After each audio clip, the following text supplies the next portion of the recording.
Right, hello and welcome back to Storytime with Keiran. So we're continuing on with Douglas Adams' Hitchhiker's Guide to the Galaxy, starting at chapter 15, because we finished chapter 14 last time. Probably. It's where the bookmark was. I don't actually remember. Excerpt from the Hitchhiker's Guide to the Galaxy. Page 634,784, section 5a, entry Magrathea. Far back in the mists of ancient time, in the great and glorious days of the former Galactic Empire, life was wild, rich, and largely tax-free. Mighty starships plied their way between exotic suns, seeking adventure and reward amongst the furthest reaches of galactic space. In those days, spirits were brave, stakes were high, men were real men, women were real women, and small furry creatures from Alpha Centauri were real, small, furry creatures from Alpha Centauri. And all dared to brave unknown terrors, to do mighty deeds, to boldly split infinitives that no man had split before. And thus was the Empire forged. Many men, of course, became extremely rich. This was perfectly natural and nothing to be ashamed of, because no one was really poor. At least, no one worth speaking of. And for all the richest and most successful merchants, life inevitably became rather dull and niggly. And they began to imagine that this, therefore, was the fault of the world that they'd settled on. None of them was entirely satisfactory. Either the climate wasn't quite right in the later part of the afternoon, or the day was half an hour too long, or the sea was exactly the wrong shade of pink. And thus were created the conditions for a staggering new form of specialist industry: custom-made luxury planet building. The home of this industry was the planet Magrathea, where hyperspatial engineers sucked matter through white holes in space to form it into dream planets. Gold planets, platinum planets, soft rubber planets with lots of earthquakes, all lovingly made to meet the exacting standards that the galaxy's richest men naturally came to expect. But so successful was this venture that Magrathea itself soon became the richest planet of all time, and that the rest of the galaxy was reduced to abject poverty. And so the system broke down, the empire collapsed, and a long, sullen sound settled over 1 billion hungry worlds, disturbed only by the pen-scratchings of scholars as they laboured into the night over smug little treaties on the value of a planned political economy. Magrathea itself disappeared, and its memory soon passed into the obscurity of legend. In these enlightened days, of course, no one believes a word of it. Arthur woke to the sound of argument and went to the bridge. Ford was waving his arms about. "You're crazy, Zaphod," he was saying. "Magrathea is a myth, a fairy story. It's what their parents tell their kids about at night if they want them to grow up to be economists. It's..." "And that's exactly what we're currently in orbit about," insisted Zaphod. "Look, I can't tell what you may personally be in orbit around," said Ford. "But this ship..." "Computer!" shouted Zaphod. "Oh no." "Hi there! This is Eddie, your shipboard computer, and I'm feeling just great, guys. And I know you're going to get a bundle of kicks out of any program you care to run through me." Arthur looked inquiringly at Trillian. She motioned him to come on in, but keep quiet. "Computer," said Zaphod, "tell us again what our present trajectory is." "A real pleasure, feller," it burbled. "We are currently in an orbit at around an altitude of 300 miles around the legendary planet of Magrathea." "Proving nothing," said Ford. "I wouldn't trust that computer to speak my wit." "I can do that for you, sure," infused the computer, punching out more ticker tape. "I can even work out your personality problems to 10 decimal places if it'll help." Trillian interrupted. "Zaphod," she said, "any minute now we'll be swinging around to the daylight side of this planet," adding, "whatever it turns out to be." "Hey, what do you mean by that? The planet's where I predicted it would be, isn't it?" "Yes, I know there's a planet there. I'm not arguing with anyone. It's just that I wouldn't know Magrathea from any other lump of cold rock. Dawn's coming up if you want it." Okay, muttered Zaphod. "Let's at least give our eyes a good time. Computer!" "Hey there! What can I..." "Just shut up and give us a view of the planet again." A dark, featureless mass once more filled the screens, the planet rolling away beneath them. They watched for a moment in silence, but Zaphod was fidgety with excitement. "We're now traversing the night side," he said in a hushed voice. The planet rolled on. "The surface of the planet is now 300 miles beneath us," he continued. He was trying to restore a sense of occasion to what he felt should have been a great moment. Magrathea! He was piqued by Ford's skeptical reaction. Magrathea! "In a few seconds," he continued, "we should see. There!" The moment carried itself. Even the most seasoned star tramp can't help but shiver at the spectacular drama of a sunrise seen from space. But a binary sunrise is one of the marvels of the galaxy. Out of the utter blackness stabbed a sudden point of blinding light.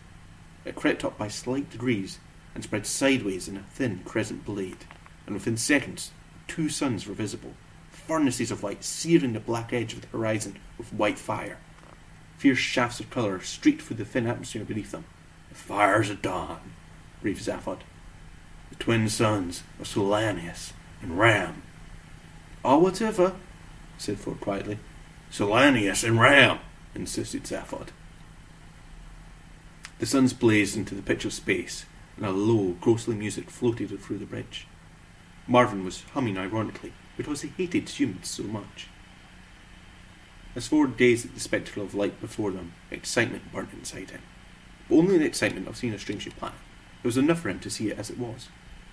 It faintly irritated him that Zaphod had to impose some ludicrous fantasy onto the scene to make it work for him.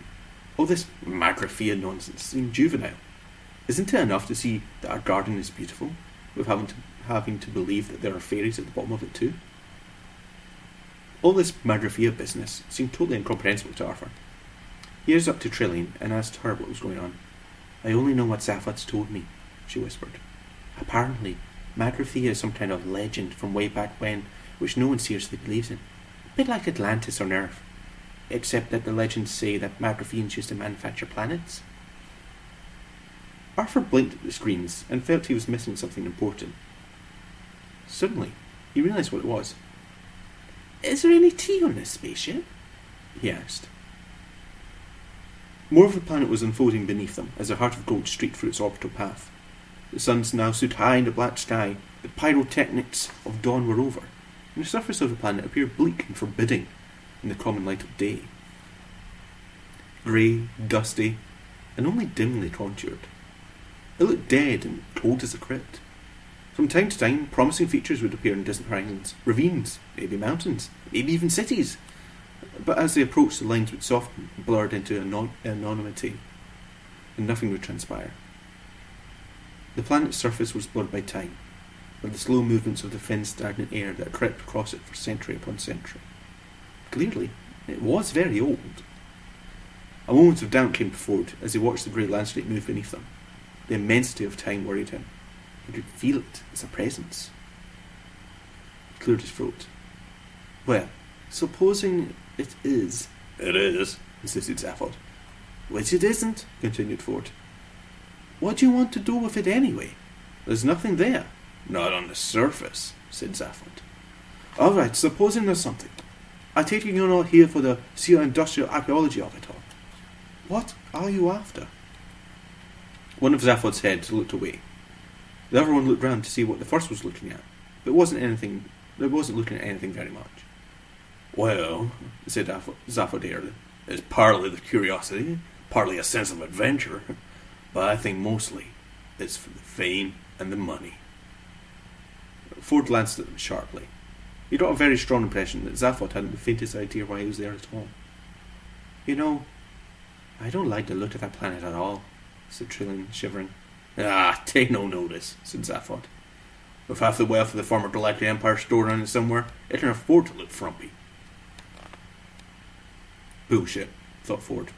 Even supposing that this was the home of some ancient civilization now gone to dust, even supposing a number of its seemingly unlikely things, there was no way that vast treasures of wealth were going to be stored there in any form which would still have meaning now. He shrugged.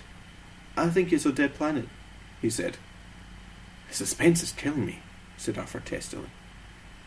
Stress and nervous tension are now a serious social problem in all parts of the galaxy, and it is in order that this situation should not be in any way exacerbated that the following facts will now be revealed in advance. The planet in question is, in fact, the legendary Magrathea. The deadly missile attack, shortly to be launched by an ancient Ottomanic defence system, will result merely in the breakage of 3 coffee cups and a mouse cage, the bruising of somebody's upper arm, and the untimely creation and sudden demise of a bowl of petunias and an innocent sperm whale. In order that some sense of mystery should still be preserved, no revelation will yet be made concerning whose upper arm sustains the bruise.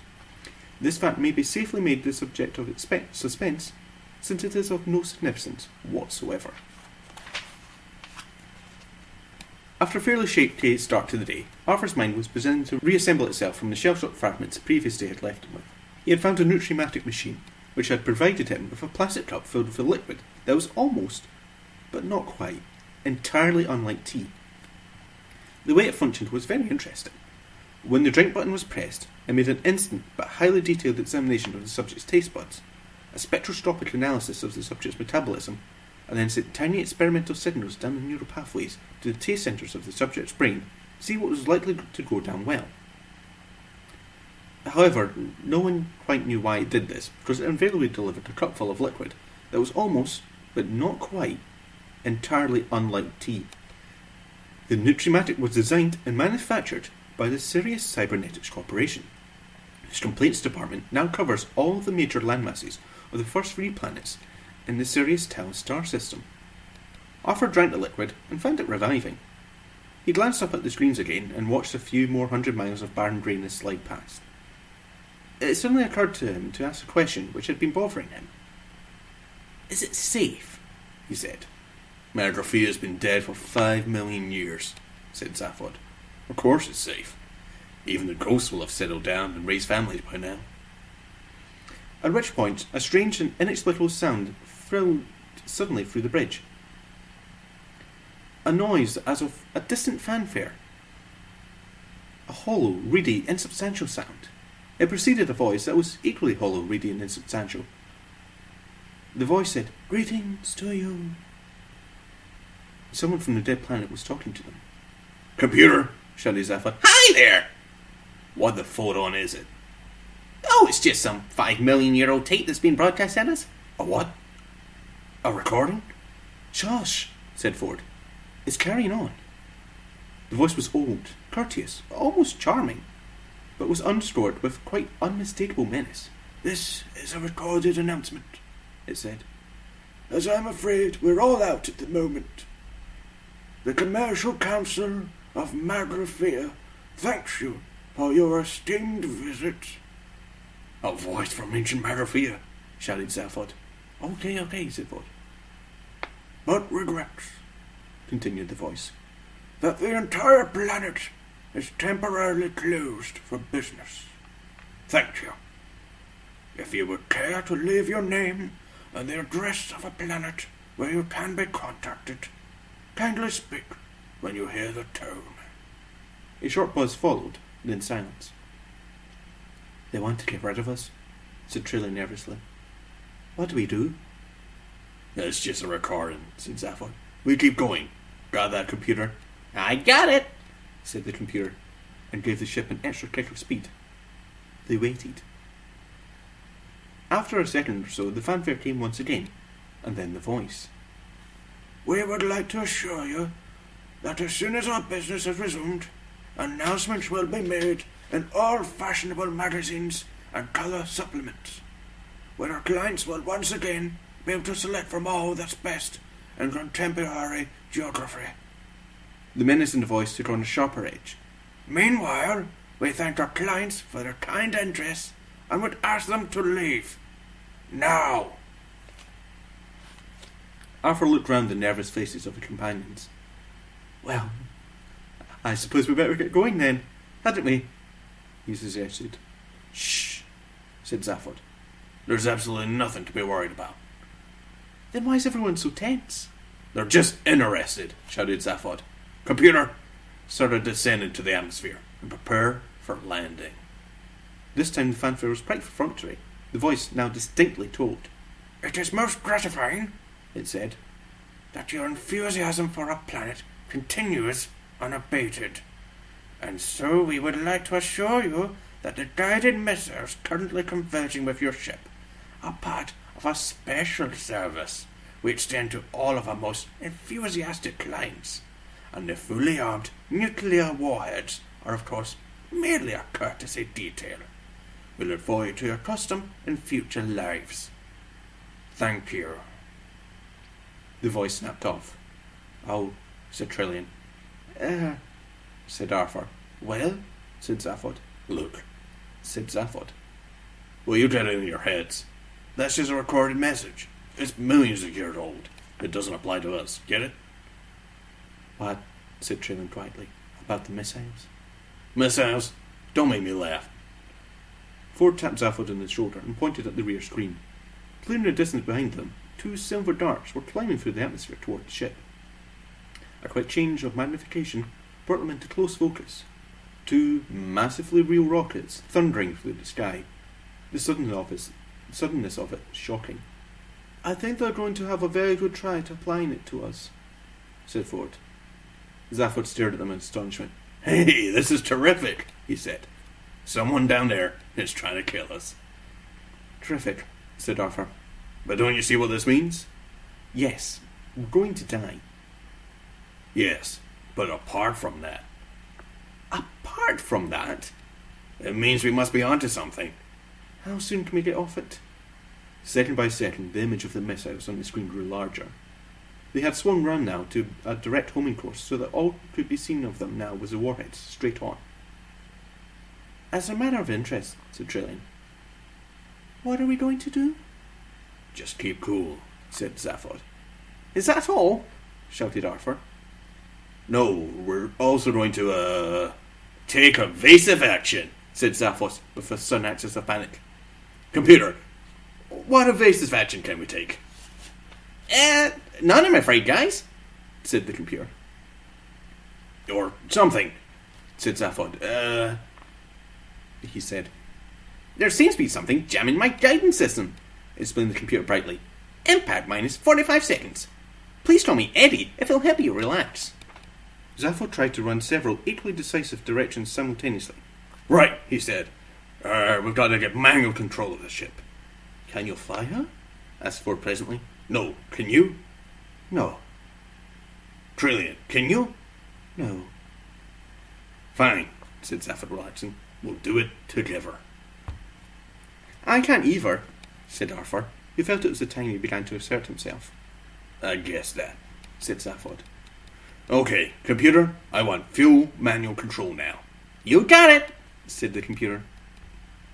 Several large desk panels slid open, and banks of control consoles sprang up out of them, showering the crew with bits of expanded polystyrene packaging and balls of rolled up cellophane.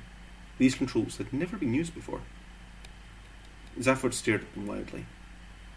"Okay, Ford," he said. "Full retro first, and 10 degrees starboard. Or something." "Good luck, guys," chirped the computer. "Impact minus 30 seconds. Ford leapt to the controls. Only a few of them made any immediate sense to him, so he pulled those. The ship shook and screamed as its guidance rocket's jets tried to push it every which way simultaneously. He released half of them, and the ship span around in a tight arc and headed back the way it came, straight towards the incoming missiles. Air cushions ballooned out of the walls in an instant, as if one was thrown against them. For a few seconds, the inertial forces held him flattened and squirming for breath, unable to move. Zaphod struggled and pushed in manic desperation, and finally managed a savage kick at a small lever that formed part of the guidance system. The lever snapped off. The ship twisted and sharply rocketed upwards. The crew were hurled violently back across the cabin. Ford's copy of the Hitchhiker's Guide to the Galaxy smashed into another section of the control console, with the combined result that the guide started to explain to anyone who cared to listen about the best ways of smuggling Antarian parakeet glands out of Antares. An Antarian parakeet gland stuck on a small stick is a revolting but much sought after cocktail delicacy, and very large sums of money are often paid for them by very rich idiots who want to impress other very rich idiots. And the ship suddenly dropped out of the sky like a stone. It was, of course, more or less at this moment that one of the crew sustained a nasty bruise to the upper arm. This should be emphasised because, as has already been revealed, They escape otherwise completely unharmed, and the deadly nuclear missiles do not eventually hit the ship. The safety of the crew is absolutely assured. So that means I can take a quick break to grab some more drinks and listen to that song. Because, you know what? Nothing's going to happen. It's all going to be fine. Don't worry about it. And then there's a whole... Impact minus 20 seconds, guys! Oh, I have to do it in that voice, don't I? Because it's the computer singing it. Oh. Said the computer. Then turn the bloody engines back on, Bob Zaphod. Oh, sure thing, guys, said the computer. With a subtle roar, the engines cut back in. The ship smoothly flattened out of its dive and headed back towards the missiles again. The computer started to sing. When you walk through the storm, it whined nasally, hold your head up high. Zaphod screamed at it to shut up, but his voice was lost in the din of what they quite naturally assumed was approaching destruction. And don't be afraid. Oh, I've lost the tune. Of the dark. This is dumb. Why do I have to do this? You know what, I wanted to do The Hobbit after this, but that has like more singing in it, and I'm like... Singing's fun. It is. But doing it as a nasal computer, not so much. Be afraid of the dark, Eddie wailed.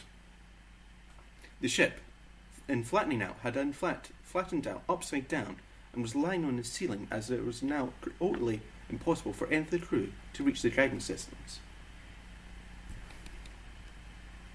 The end of the storm, crooned Eddie. So that's crooning. The two missiles loomed massively on the screens as they thundered towards the ship. Is a golden sky. But, by an extraordinarily lucky chance, they had not yet corrected the flight path to that of the erratically weaving ship, and they passed right under it. Sweet silver song of the lark. Revised impact time, 15 seconds, fellas. Walk on through the wind. The missiles banked round in a screeching arc and plunged back into pursuit. This is it, said Arthur, watching them. We're now quite definitely going to die, aren't we? I wish you would stop saying that, shouted Ford. Well, we are, aren't we? Yes. Walk on through the rain, sang Eddie. A thought struck Arthur. He struggled to his feet. Why doesn't anyone turn on this improbability drive thing? He said. We could probably reach that. What, are you crazy? Said Zaphod. Without proper programming, anything could happen. Does that matter at this stage? Shouted Arthur. More singing. You got this, Keiran. Leaves be tossed and blown, sang Eddie. Arthur scrambled up onto one of the excitingly chunky pieces of moulded contouring, where the curve of the wall met the ceiling. Walk on! Oh, Christ. Walk on! Why do I have to do this stupid voice? With hope! I really wish I'd picked a different voice. In your heart! Does anyone know why Arthur can't turn on improbability drive? Shouted Trillian. Oh, God, building up here. Building up here. Really wish I picked a different voice for the computer now. Looking back, this is one of the biggest regrets of my life, picking that voice for the computer. Of all my 27 years. Again, I say, Keiran, you've got this. Thanks, Abby. Be the nasal computer. Be the really horribly voiced computer singing this song. Isn't that the whole point? It's like vocal poetry. Honestly, I'd prefer vocal poetry at this point. You suddenly, this is one of the worst sounds in the universe. Yeah, can we just go back to vocal poetry? Can the rest of the book just be entirely vocal poetry? I mean, it ends after this. And you'll never walk alone. Impact minus 5 seconds. It's been great knowing you guys. God bless. You'll never walk alone. I said, yelled Trillian, does anyone know The next thing that happened was a mind-boggling explosion noise of light and sound. Christ, we're out of that. Actually, that's not even a line. The next thing that happened was a mind-boggling explosion of noise and light. There we go. I'm going to have to listen to this again when I'm editing it. Oh, great. I'm just skipping this part. I'm leaving all of this in. I don't care. That's part of the joy of it. It's part of the joy. I wouldn't want to cut that out from anybody's experience. Yeah, I mean, even if people haven't watched the video, which the video is even better, I'm sure. Oh god, it probably is.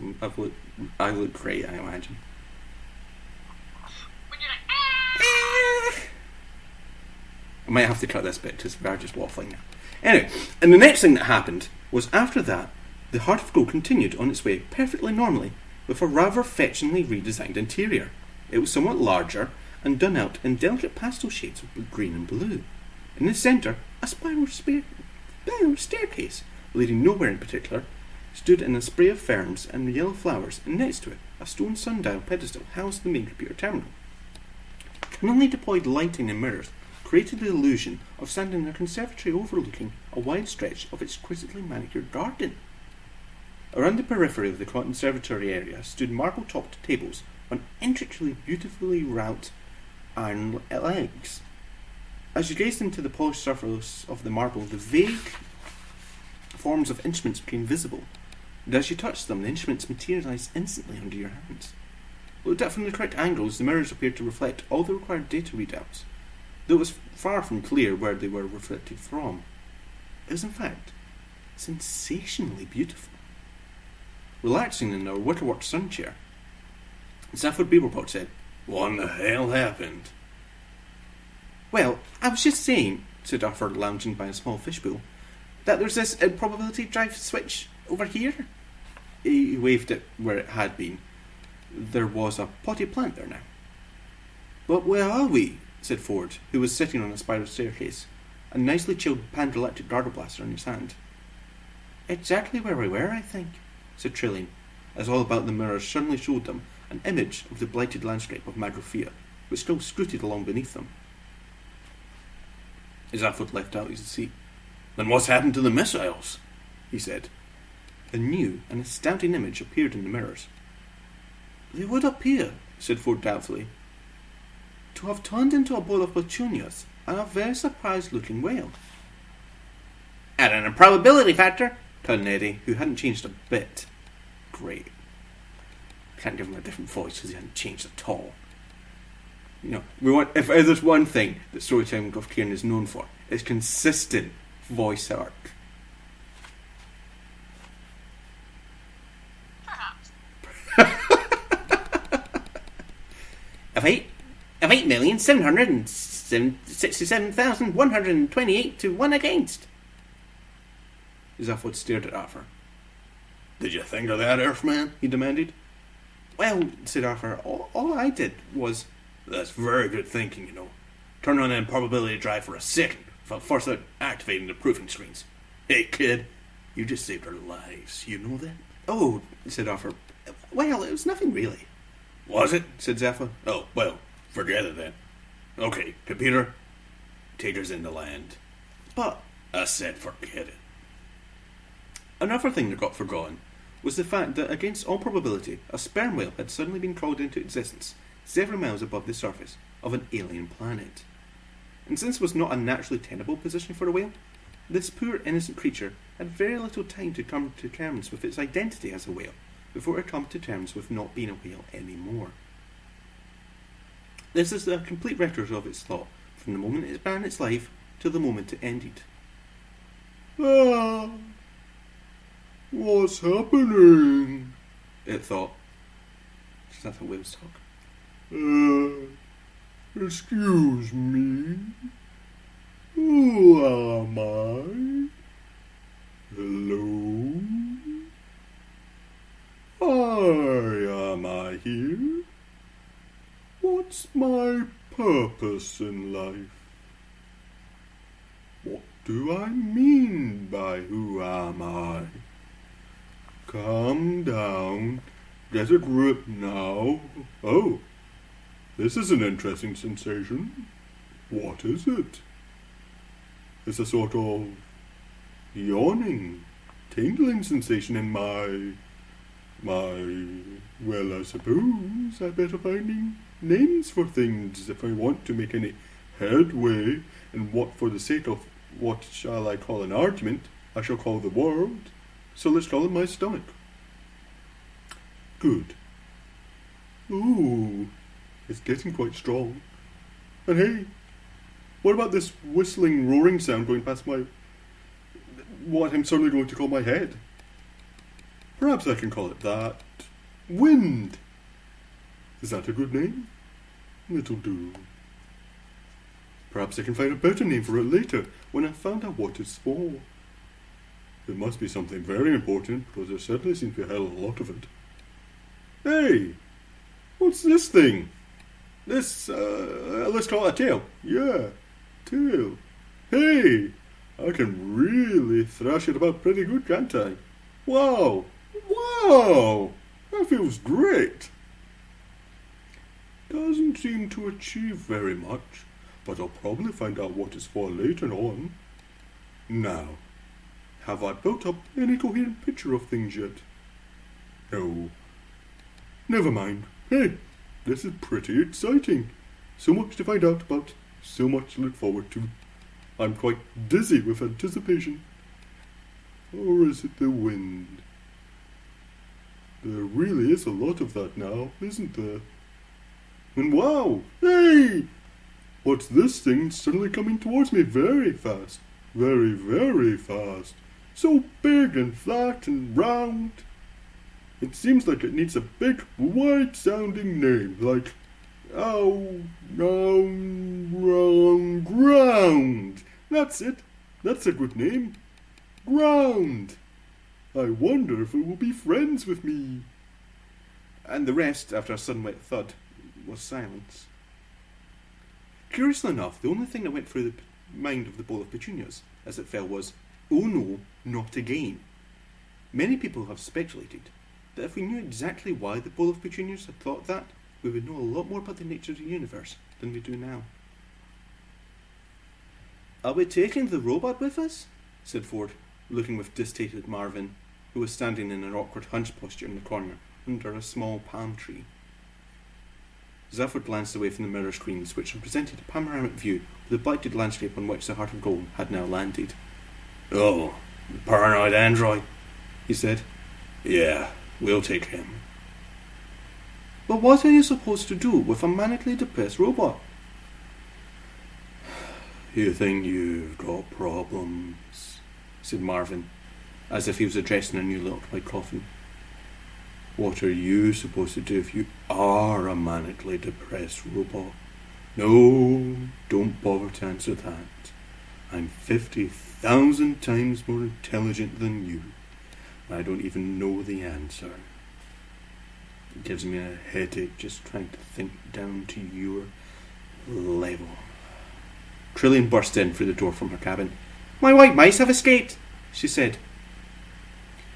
An expression of deep worry and concern failed to cross either of Zaphod's faces. "Nuts to your white mice," he said.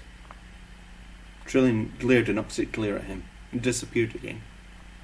It is possible that her remark would have commanded greater attention had it been generally realised that human beings were only the third most intelligent life form present on the planet Earth, instead of, as was generally thought to be by most independent observers, the second.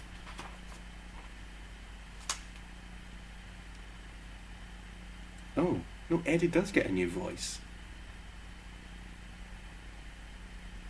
Oh.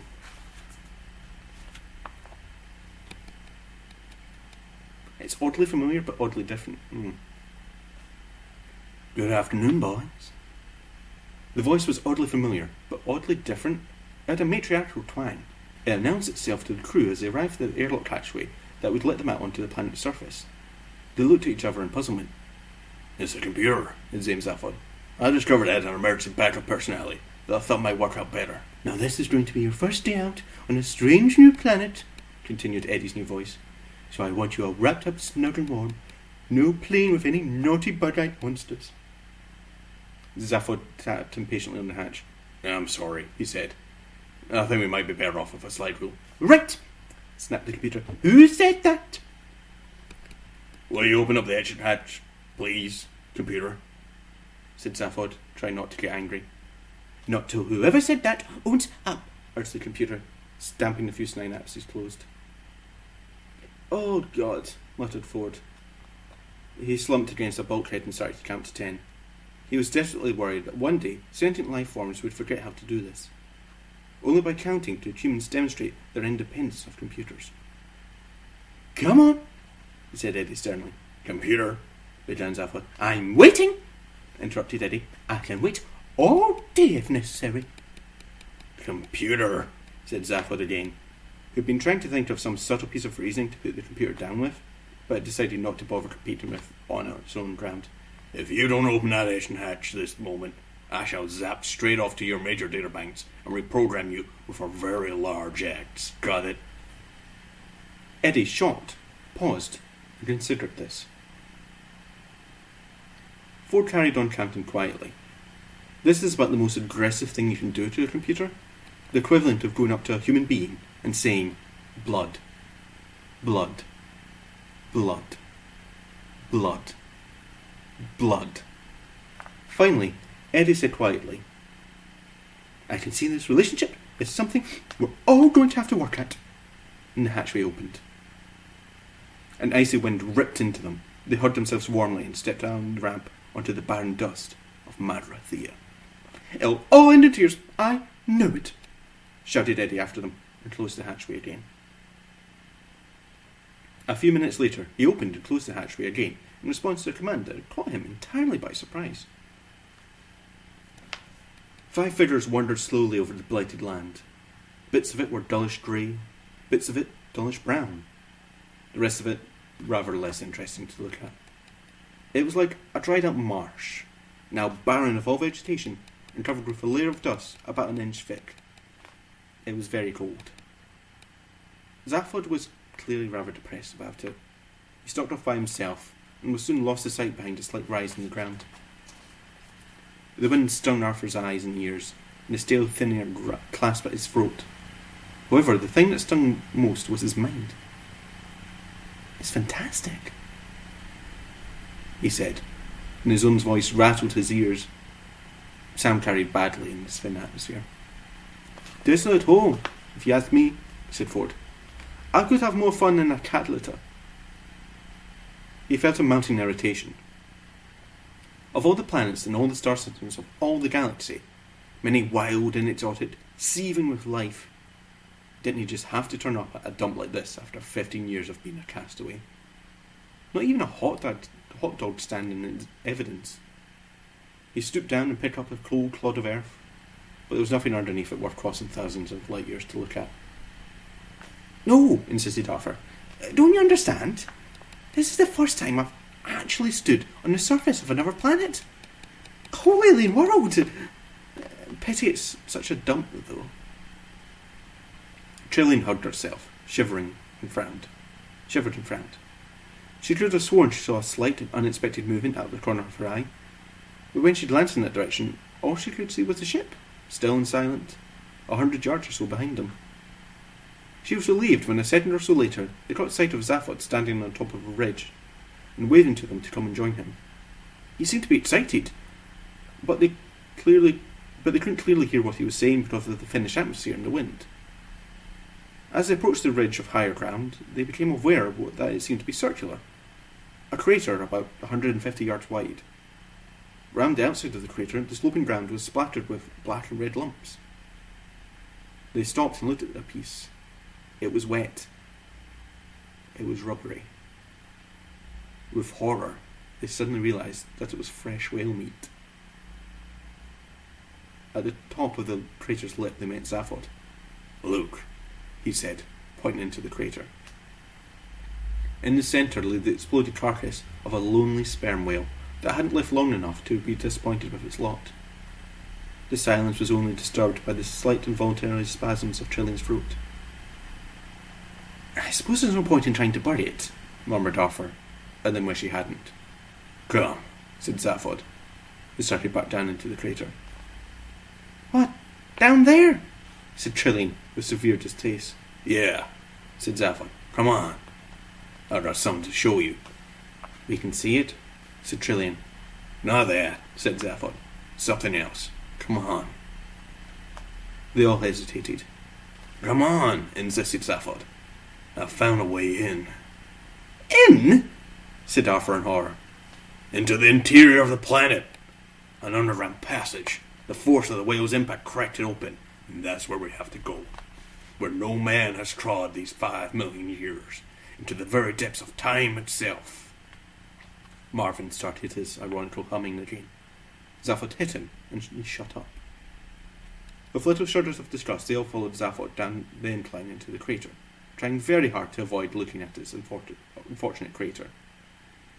Life, said Marvin dolefully. Love it or ignore it. You can't like it. The ground had caved in where the whale had hit it, revealing a network of galleries and passages, now largely obstructed by collapsed rubble and entrails. Zaphod had made a start clearing a way into one of them, but Marvin was able to do it rather faster. Dank air wafted out of its dark recesses, and as Zaphod shone a torch into it, little was visible in the dusty gloom. According to the legends, he said, the Magratheans lived most of their lives underground. Why's that? Said Arthur. Did the surface become too polluted or overpopulated? No, I don't think so, said Zaphod. I think they just didn't like it very much. Are you sure you know what you're doing? Said Trillian, peering nervously into the darkness. You've been attacked once already, you know. Look, kid, I promise you the live population of this planet is nil, plus the 4 of us. So come on, let's get on in there. Hey, Earthman. Arthur, said Arthur. Yeah, could you just sort of keep this robot with you and guard the end of this passageway, okay? Guard? Said Arthur. What from? You just said there's no one here. Yeah, well, just for safety, okay? Said Zaphod. Whose? Yours or mine? Good lad. Okay, here we go. Zaphod scrambled down into the passage, followed by Trillian and Ford. Well, I hope you all have a really miserable time, complained Arthur. Don't worry, Marvin assured him. They will. In a few seconds it disappeared from view. Arthur stamped around in a huff, and then decided a waves graveyard is not, on the whole, a good place to stamp around in. Marvin eyed him balefully for a moment, and then turned himself off. Zaphod marched quickly down the passageway, nervous as hell, but trying to hide it by striding purposefully. He flung the torch beam around. The walls were covered in dark tiles and were cold to the touch, the air thick with decay. There, what did I tell you? He said. An inhabited planet, Magrathea. And he strode on through the dirt and the debris that littered the tile floors. Trillian was reminded unavoidably of the London Underground, though it was less thoroughly squalid. At intervals along the walls, the tiles gave way to large mosaics, simple, angular patterns in bright colours. Trillian stopped and studied one of them, but could not interpret any sense in them. She called to Zaphod. Hey, have you any idea what these strange symbols are? I think they're just strange symbols of some kind, said Zaphod, hardly glancing back. Trillian shrugged and hurried after him. From time to time a doorway led either to the left or the right, into smallish chambers which Ford discovered to be full of derelict computer equipment. He dragged Zaphod into one to have a look. Trillian followed. Look, said Ford. Are you writing this as Magrathea? Yeah, said Zaphod. And we heard the voice, right? Okay, so I've got the fact that it's Magrathea, for the moment. What you have so far said nothing about is how in the galaxy you found it. You didn't just look it up in a star atlas, that's for sure. Research. Government archives. Detective work. Few lucky guesses. Easy. And then you stole the heart of gold to come and look for it? I stole it to look for a lot of things. A lot of things? Said Ford in surprise. Like what? I don't know. What? I don't know what I'm looking for. Why not? Because I think it might be because if I knew, I wouldn't be able to look for them. What? Are you crazy? It's a possibility I haven't ruled out yet, said Zaphod quietly. I only know as much about myself as my mind can work out under its current conditions. And its current conditions are not good. For a long time nobody said anything, as Ford gazed at Zaphod, her mind suddenly full of worry. Listen, old friend. If you want to... started Ford eventually. No, wait. I'll tell you something, said Zaphod. I freewheel a lot. I get an idea to do something, and hey, why not? I'll do it. I reckon I'll become president of the galaxy, and it just happens. It's easy. I decide to steal this ship. I decide to look for Magrathea, and it all just happens. Yeah, I work out how it's best can be done, right? But it always works out. It's like having a galactic credit card, which keeps on working, though you never send off the checks. And then whenever I stop and think, why did I want to do something? How did I work out how to do it? I got a very strong desire just to stop thinking about it, like I have now. It's a big effort to talk about it. Zaphod paused for a while. For a while there was silence. Then he frowned and said, Last night, I was worrying about this again. About the fact that part of my mind just didn't seem to work properly. Then it occurred to me that the way it seemed was that someone else was using mine to have good ideas with, without telling me about it. I put the two ideas together and decided that maybe somebody had locked off part of my mind for that purpose, which was why I couldn't use it. I wondered if there was a way I could check.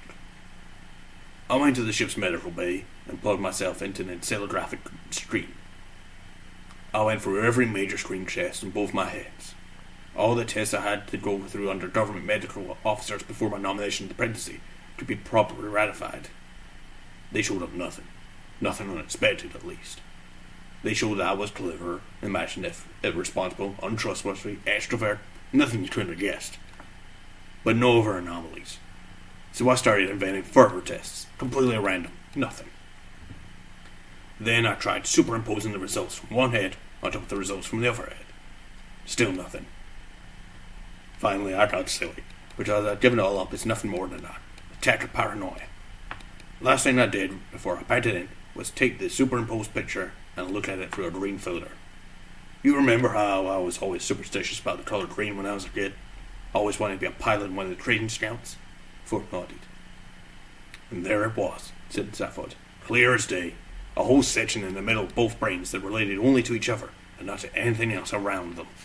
Some bastard had cauterized all the synapses and electronically traumatized those two lumps of cerebellum. Ford stared at him, aghast. Trillian had turned white. Somebody did that to you? Whispered Ford. Yeah. But have you any idea who? Or why? Why? I can only guess. But I do know who the bastard was. You know? How do you know?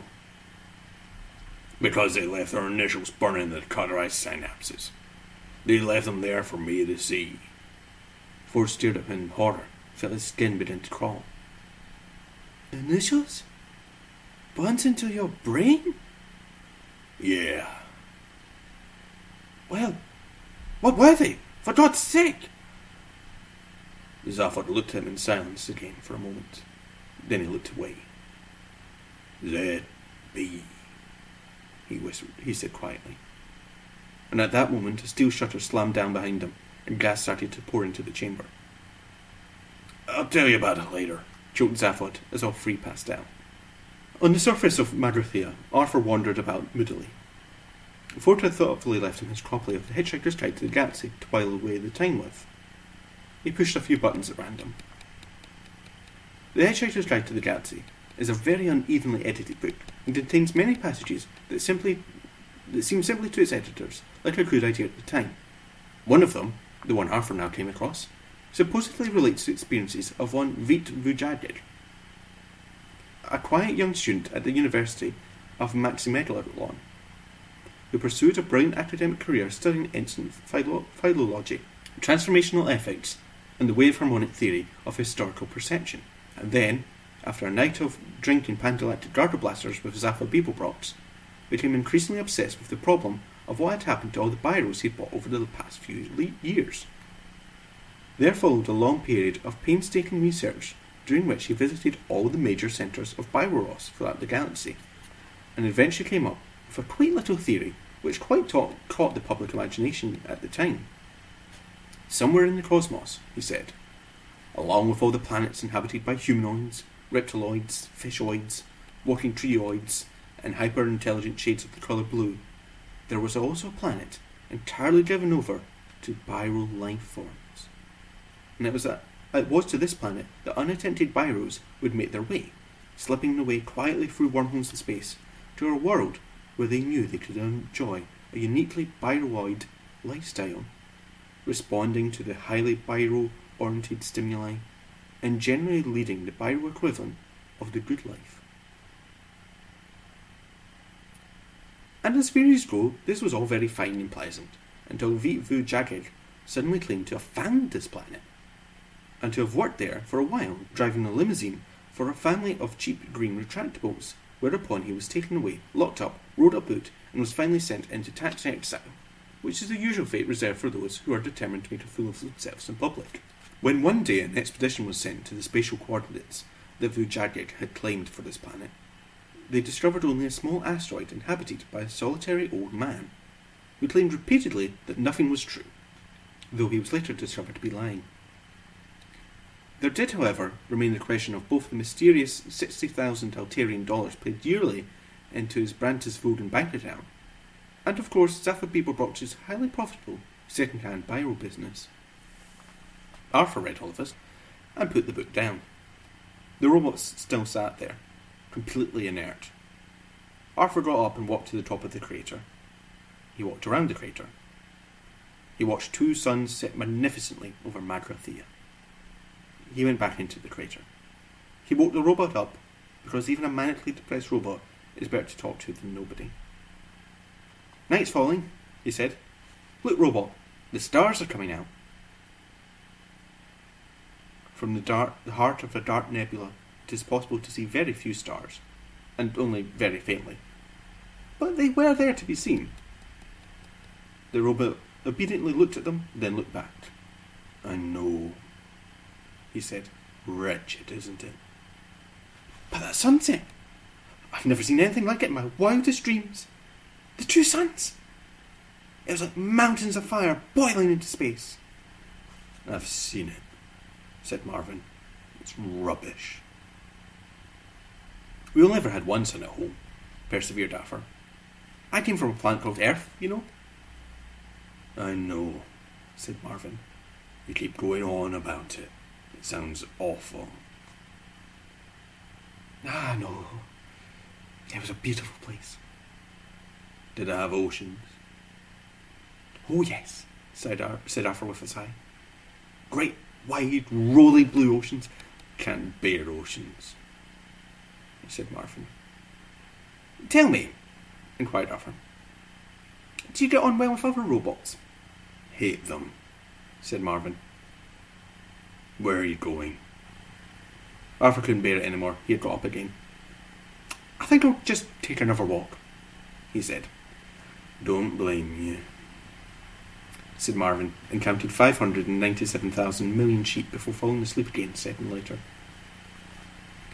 Arthur slapped his arms about himself to try and get his circulation a little more enthusiastic about its job. He trudged back up the wall of the crater. Because the atmosphere was so thin, and because there was no moon, nightfall was very rapid, and it was now very dark.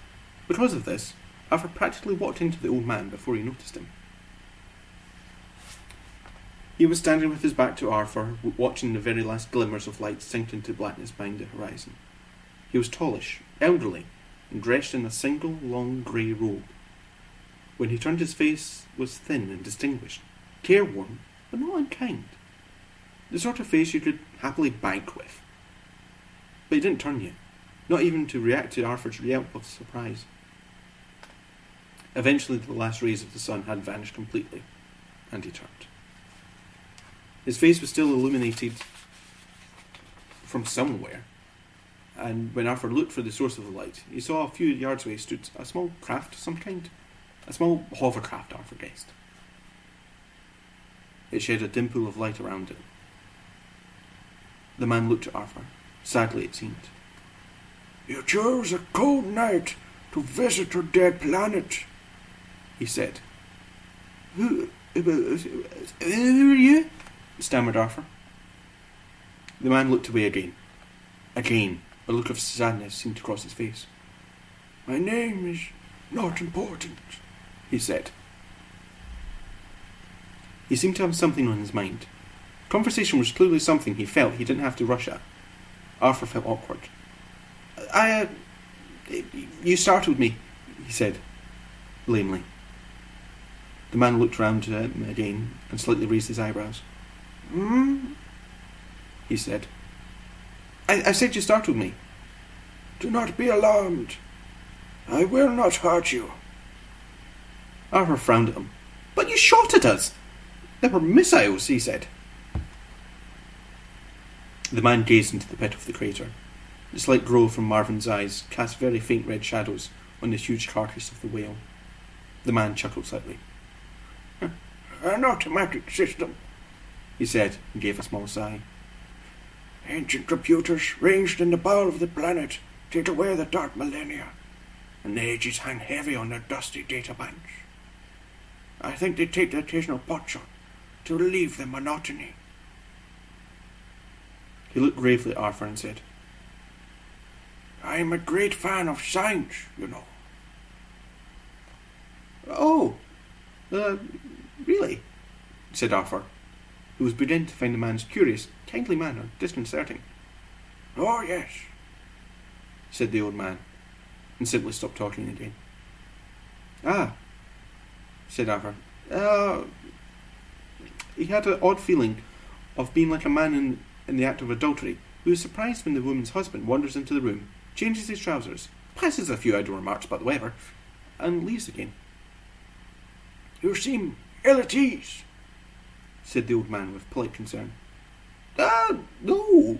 Well, yes, actually. You see, we weren't really expecting to find anybody about, in fact. I sort of gathered that you were all dead or something. "Dead?" said the old man. "Goodness gracious me, no. We have but slept." Slept?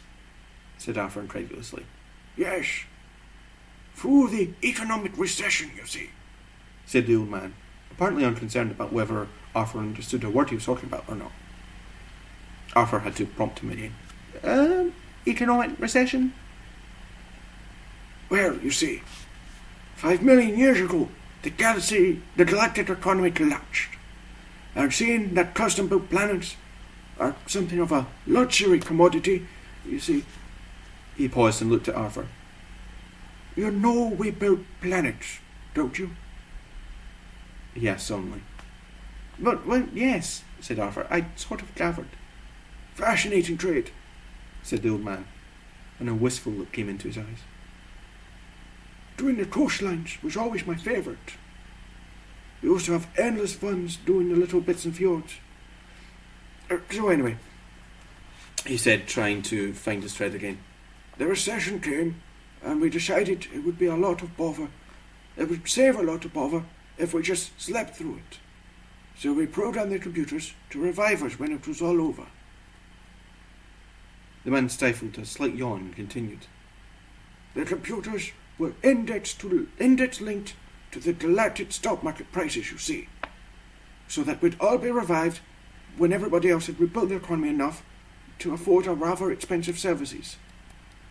Arthur, a regular Guardian reader, was deeply shocked at this. That's a pretty unpleasant way to behave, isn't it? "Is it?" asked the old man mildly. "I'm sorry.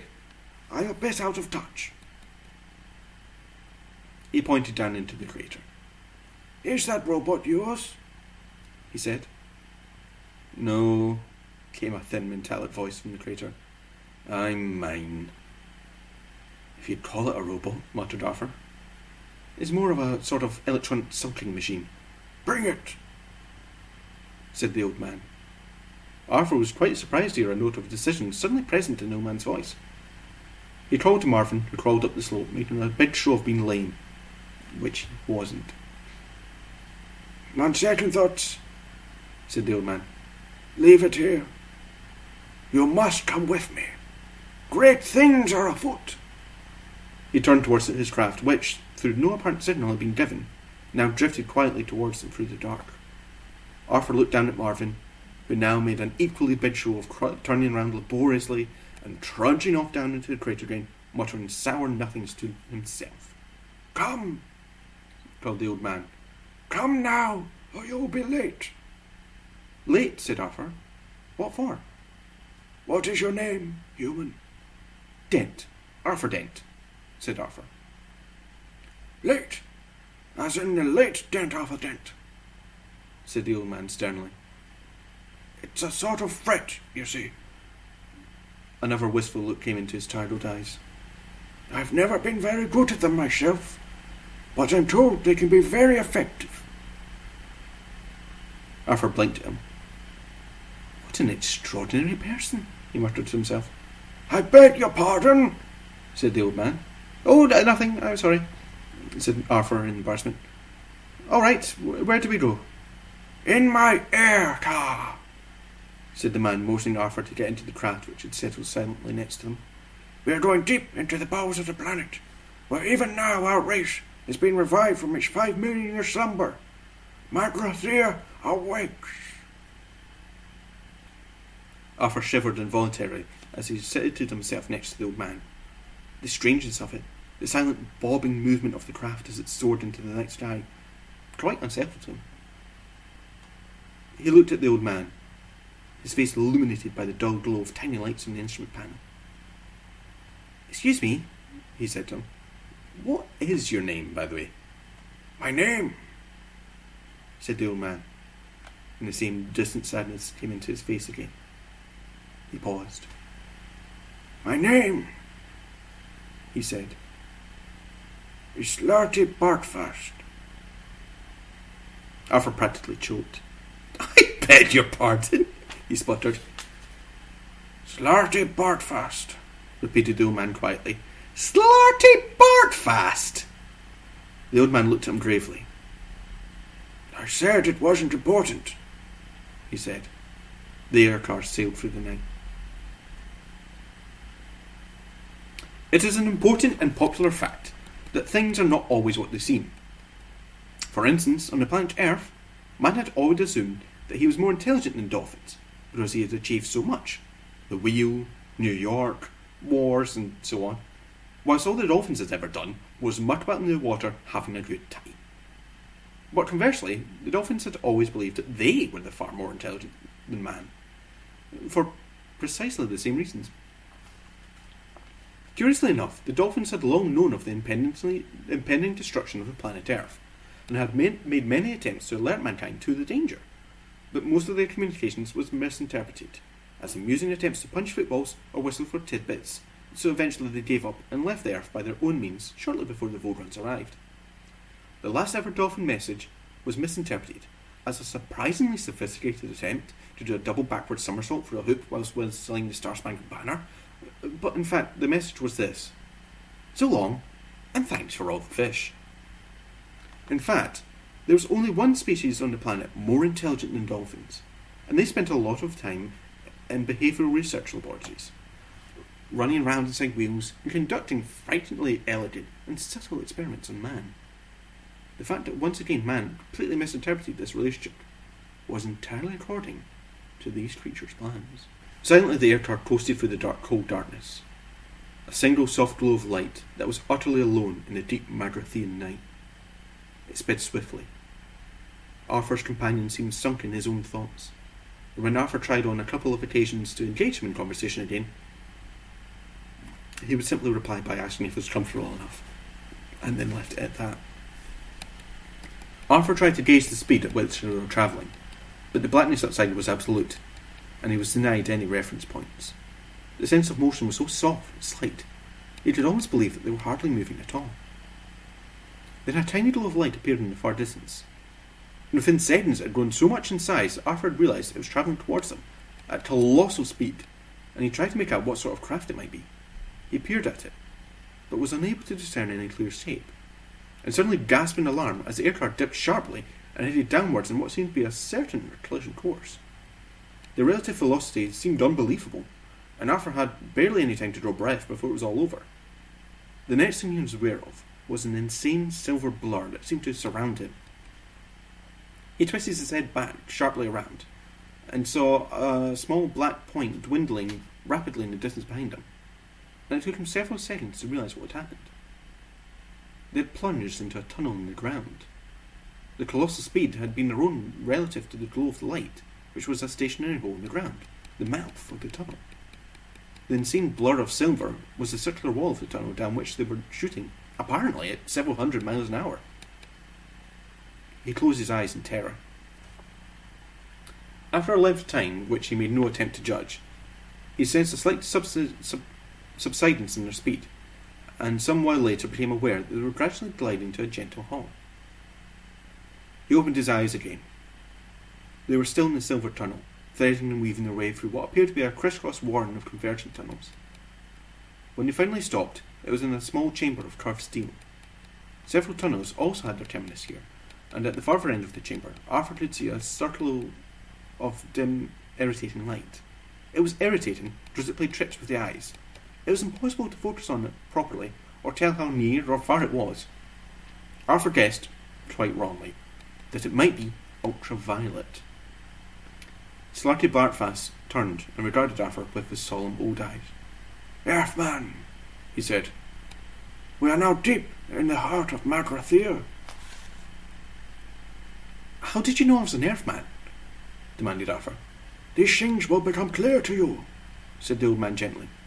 "At least," he added with slight doubt in his voice, "clearer than they are at the moment." He continued, "I should warn you that the chamber we are about to pass into does not literally exist within our planet. It is a little too large. We are about to pass through a gateway into a vast tract of hyperspace. It may disturb you." Arthur made nervous noises. Slarty Blackfarce touched a button and added, not entirely reassuringly, "It scares the willies out of me. Hold tight." The car shot forward straight into the circle of light, as only Arthur had a fairly clear idea of what infinity looked like. It wasn't infinity, in fact. Infinity itself looks flat and uninteresting. Looking up into the night sky is looking into infinity. Distance is incomprehensible, and therefore meaningless. The chamber into which the air car emerged was anything but infinite. It was just very, very, very big. So big that it gave the impression of infinity far better than infinity itself. Arthur's senses bobbed and span as, travelling at the immense speed he knew the air car attained, they climbed slowly through the open air, leaving the gateway through which they passed an invisible pinprick in the shimmering wall behind them. The wall. The wall defied imagination, seduced it and defeated it. The wall was so paralysingly vast and sheer that its top, bottom and sides passed away beyond his reach of sight. The mere shot of vertigo could kill a man. The wall appeared perfectly flat. It would take the finest laser measuring equipment to detect that as it climbed, apparently to infinity, as it dropped dizzily away, as it planed out to either side, it also curved. It met itself again 13 light seconds away.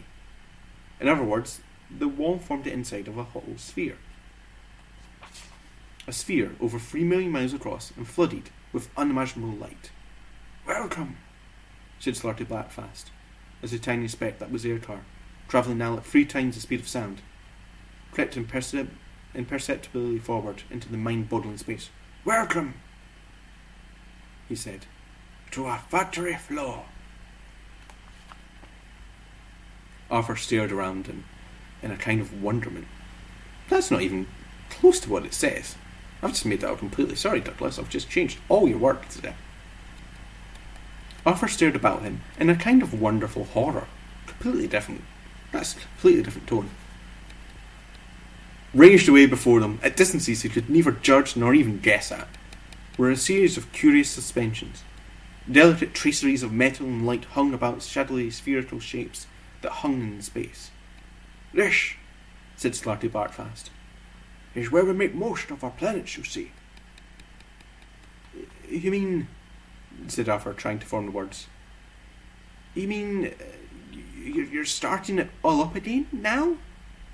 No, good heavens, no, exclaimed the old man. No, the galaxy isn't nearly rich enough to support us yet. No, we've been awaiting to perform just one extraordinary commission for very special clients from another dimension. It may interest you. There, in the distance in front of us. Arthur followed the old man's finger till he was able to pick out the floating structure he was pointing out. It was indeed the only one of many structures that betrayed any sign of activity about it. This was a more subliminal impression than anyone could put one's finger on. At that moment, however, a flash of light arced through the structure and revealed in stark relief the patterns that were formed in that sphere within. Patterns that Arthur knew, roughly blobby shapes that were as familiar to him as the shapes of words, parts of the furniture of his mind. For a few seconds he sat in stunned silence, as the images rushed around his mind, and he tried to find somewhere to settle down and make sense. Part of his brain told him that he knew perfectly well what he was looking at, and what the shapes represented, while another, quite sensibly, refused to countenance the idea, and abdicated responsibility for any further thinking in that direction. The flash came again, and this time there could be no doubt. "The Earth," whispered Arthur. Well, the Earth Mark II, in fact, said Sarty Blackfast cheerfully. We're making a copy from our original blueprints. There was a pause. "Are you trying to tell me," said Arthur, slowly and with control, "that you originally made the Earth?" Oh, yes, said Slarty Blackfast. Did you ever go to a place? I think it was called Norway. "No," said Arthur. "No, I didn't." Pity, said Slarty Blackfast. That was one of mine. Won an award, you know. Lovely crinkly edges. I was most upset to hear of its destruction. "You were upset?" Yes.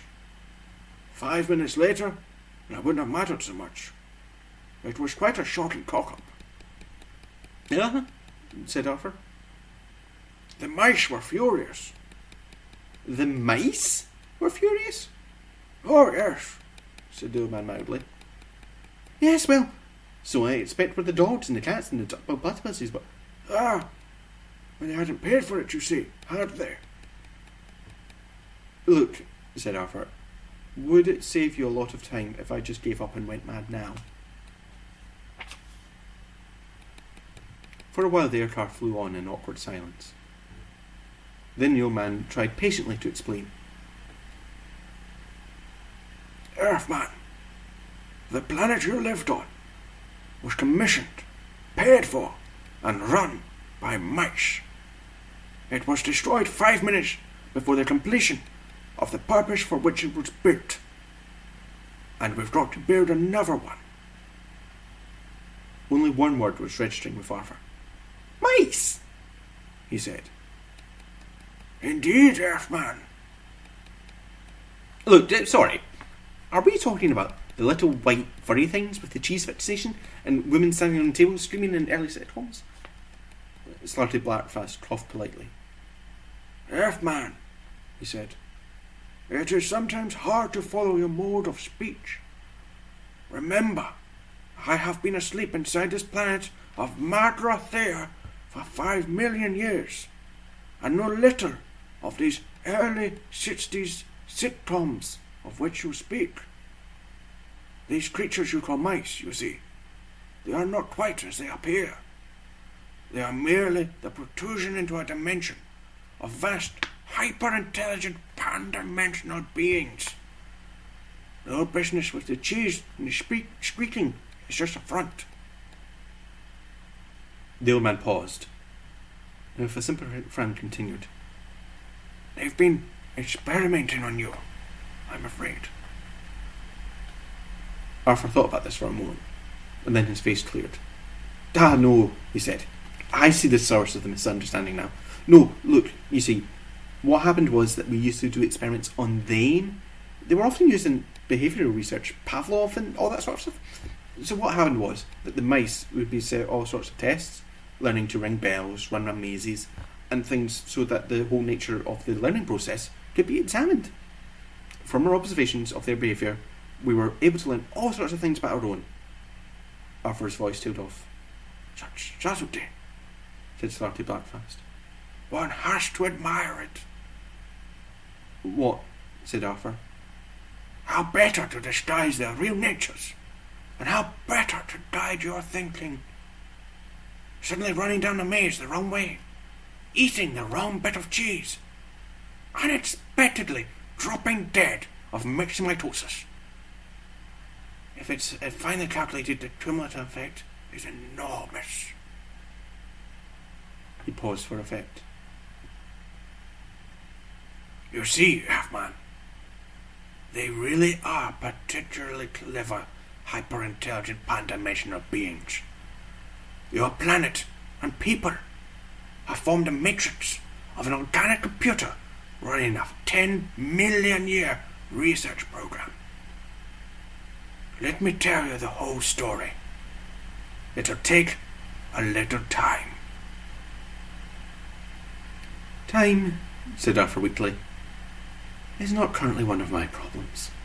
Right, so we will leave off there for today at chapter 24, with the whole story will be next time. That'll be our final part, will be the whole story of the Earth and the 10 million year experimental program that mice were running. And that will probably be the end of Hitchhikers, so that'll be fun. Alright, well, we'll leave it there. Woo!